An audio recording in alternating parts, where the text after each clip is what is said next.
Boom to the hay, all you sports fans out there in the Tubosphere. To you, the individuals, part of the collective. Welcome to Fast Track Sports Track Highlights here on Talk Radio version of the OMSR. I'm your brief but very concise host, Will, the alternative ESPN Sports Thrill. We'll talk briefly and concisely about last collegiate event of the year, other than the CWS, the Outdoor Track and Field Championships. Much like last year, good stuff going on. Cookie Sport Run's going to be about. While there weren't quite the storylines of epic sports proportions going on like last year, there were some way more and some great photo finishes and some upsets this year. And then why does the OMSR have to split these up into so many damn parts in the first place? Believe me, it's not my first choice. In the meantime, roll clips. And we welcome you back to historic Hayward Field in the state of Oregon. You don't have to go far to see something beautiful in this state, including where we are located. When you look outside these gates, we're surrounded by mountains and trees. It is breathtaking stuff.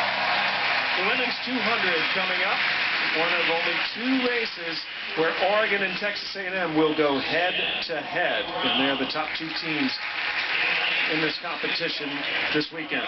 That is Olivia Ekpone, who had up until the Prefontaine Classic 2 weeks ago the #1 time in the world this year. It's now #2. Tori Bowie, American, bumped her out there. And this is Jen Prandini, the sophomore from Oregon, getting great support here in her home stadium.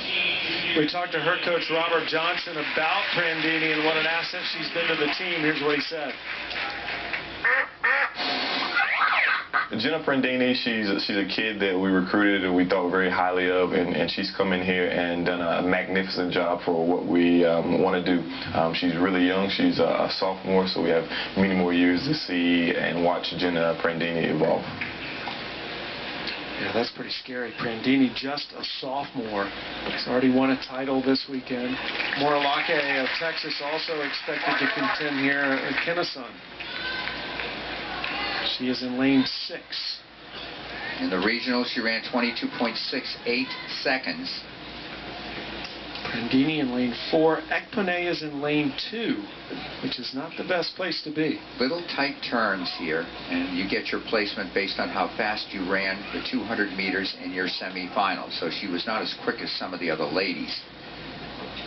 She'll have to negotiate the tighter turn here in lane 2.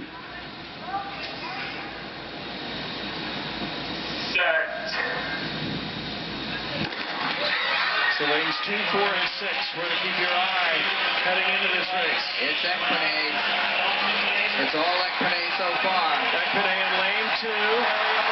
Coming around that turn, Prandini, though, has taken the lead. She is being overtaken, perhaps, by KAMARIA Brown. Right down to the finish, and that was just too close to call. It looked like Prandini may have held her off. And let's take a look. We are right over that finish line, and that was difficult to tell with a human eye. Ekpone and Prandini were battling it out at the finish. 22.63 seconds for KAMARIA Brown at Texas A&M. Jen Prandini the same time. They have to take it out to thousandths of a second to see it. She won by 7 1/1000ths of a second, did Brown over Prandini. So it is KAMARIA Brown who wins this race. Right. Getting past Prandini and Ekpone at the finish. These three were absolutely neck and neck. Within about 100th of a second, all three of them were at the finish line. I thought Ekpone had a bigger lead than she really did. The other ladies ran the second half of that turn, gained on her, and hats off. I mean, KAMARIA Brown, talked to their coaches, she says they say very tough competitor. She's improved immensely. Hats off to her. Let's take a look. This is Prandini. Rides out well.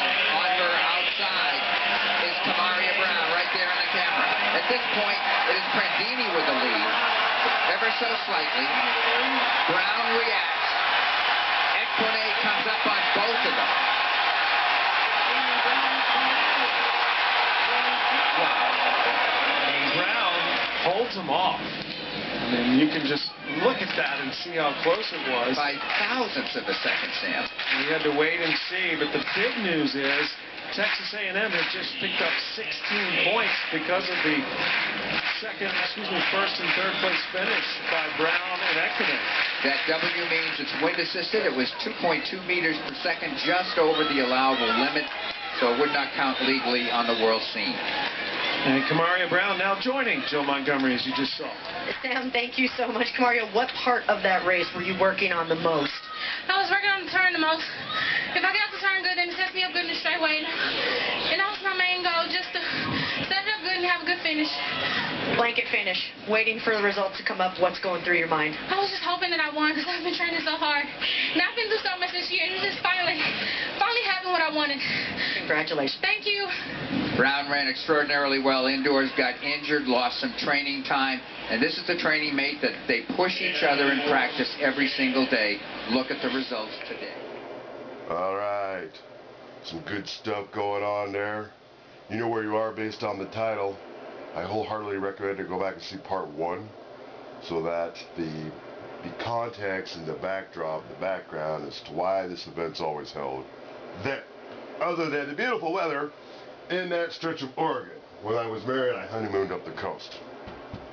Perfect temperature and lower humidity, even with a higher humidity. Great location to be getting your body temperature all worked up. So, yeah, plenty of other, depending on, trying to figure this out here, how to say this. Depending on which one you've seen, I contrasted the men to the women's, mostly on the track, because that's what they were focused on, frankly, and not so much the field. So, quickie sport rant. Why does the OMSR have to break this up into so many little itty-bitty parts? Well, like with last year, I did a show in a different style, and I will be the first to say I was a little too hopped up that day. And, yeah, it's a little too in your face, too silly, and it was too long in the beginning. I've been doing talk radio version now for a while to cover and/or mass produce a lot of different sporting events. Only if it's a big deal do I do a show live from the set, which has been only 3 so far this year. But now there's only 2 on the channel because the Florida State fourth quarter, somebody came along and flagged it, trying to piggyback on some bogus third-party content ID claim. And therein lies the heart of the matter. You try to borrow from other sources. The OMSR is always stuck to the tenets of the OMSR sponsor being the DMCA. However, these can still get flagged. There's a mathematical formula to it, and I'm not at liberty to really get into that, lest I reveal any trade secrets, but that's the reason why there's more. These are split up into more, as opposed to trying, like I did last year, trying to combine the men and women's events into one show, based on the particular distance being run. This year, they're all separated. But at least you'll know, since this is the baseline show, the intro will be the same. The intro here will be the same. You'll know when to fast forward and stop to. I don't expect you to stick around and necessarily listen to it. What I'm saying, I'm kind of assuming at this point, because of upcoming Gen 5.0, I've decided to take like the longer parts of the sports talk radio, what we're doing right now, and put it at the end. So the intros are always only 1 minute now. And like for baseball, won't be any in the beginning. I'll put it all to the end.